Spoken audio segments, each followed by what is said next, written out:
ସେଇ କରୁଛନ୍ତି ସେ ଗୁରୁଦେବ ସେ ଜବରଦସ୍ତି ଦେଇଦେଇଛନ୍ତି। ପ୍ରଥମରୁ କହିଲା ଛୋଟିଆ ଛୁଆ କ'ଣ ତାକୁ ଯେତେବେଳେ ଔଷଧ ପିତା ଔଷଧ ନେଇକି ଯିବ ସେ ଦାନ୍ତକୁ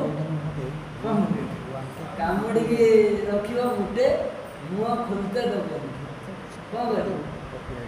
ଯଦି ଛୁଆ ଉପରେ ଯଦି ପିତା ଔଷଧ ଯଦି ଥରେ ତାର ପ୍ରଥମ ଦିନ କହିଦେଇଛି ପିତା, ଦ୍ୱିତୀୟ ଦିନ ତାର ଦାନ୍ତକୁ କାମୁଡ଼ିକି ରହିବ ଖାଇବା ସ୍ଥିତିପୂର୍ବକ ଯଦି ସେ ଶ୍ରଦ୍ଧାର ସହିତ ଯଦି କେହି ଗ୍ରହଣ କରେ, ମଲାବେଳେ ଭଗବାନ ତା ହୃଦୟରେ ସେଇ ଭକ୍ତି ଯୋଗ ସଞ୍ଚାର କରିବେ, ଯାହାଫଳରେ ସେ ଭଗବାନଙ୍କ ଧାମକୁ ଫେରିବା ପାଇଁ ସମର୍ଥ ହେବ।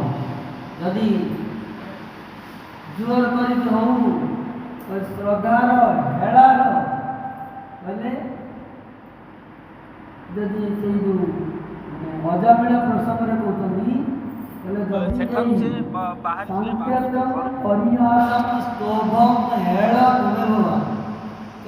ଥଟ୍ଟା କରିକି ଆଉ ପରିହାସ କରିକି ହେଳାରେ ଆଉ ଗୋଡ଼ ଖସିଗଲା। ଏଇ ଘରେ ସେଦିନ ଗୋଟେ ସ୍ତ୍ରୀ ଲୋକଟେ କହିଲା ଯଦି ଆମେ ଚାଲୁଛନ୍ତି ଅଚାନକ ପାଦରେ କଣ୍ଟା ପଶିଗଲା ହେ ଭଗବାନ ବୋଲି ଆଉ ଏଇ ସାଧୁଗୁରୁ ଜୟ ଗୁରୁ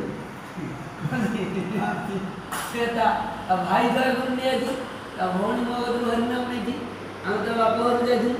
ସେ କହୁଛି ଏଇ ଭାଇ ଶୁଣୁ, ମୁଁ ବସିଛି ସିଏ କହୁଛି ହେଲା ଯଦି ଅଚାନକ ଚାଲୁଚାଲୁ ପାଦରେ କଣ୍ଟା ଟପ୍ କରି ଏତେ କଷ୍ଟ ମୋ ଜୀବନରେ ଥିଲା ଆଉ ରାସ୍ତାର ଜୟ ଗୁରୁ ଅନୁକୂଳ ସତ୍ୟ ସେଇ କାହିଁକି ଏଇପାଇଁ ପ୍ରାଧାନ୍ୟ ଦେଉଛନ୍ତି।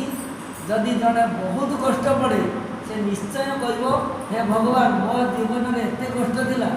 ତେଣୁ ଏଠି କହୁଛନ୍ତି ଯଦି କେହି ଶ୍ରଦ୍ଧାର ସହିତ ସେଇ ତେଷାଂ ସତତ ଯୁକ୍ତାନ ଭଜତାଂ ପ୍ରୀତିପୂର୍ବକ ଦଦାମି ବୁଦ୍ଧି ଯୋଗମ୍, ଯଦି କେହି ଶ୍ରଦ୍ଧାର ସହିତ ପ୍ରୀତିର ସହିତ ହରିନାମ କରେ ବା ଏଇ କାର୍ତ୍ତିକ ବ୍ରତ ପାଳନ କରେ ବା ମନ୍ଦିର ବିଗ୍ରହ ଦର୍ଶନ କରେ, ପରିକ୍ରମା କରେ, ତୁଳସୀ ମନ୍ଦିରରେ ଜଳ ଦିଏ, ଭଗବାନ କହିଲେ ଯଦି ଠେଲାରେ ପଡ଼ିକି ସୁଦ୍ଧା କରିଥାଅ ତଥାପି ମୁଁ ତୁମକୁ ଉତ୍ତମ ଗତି ପ୍ରାପ୍ତ କରେନି।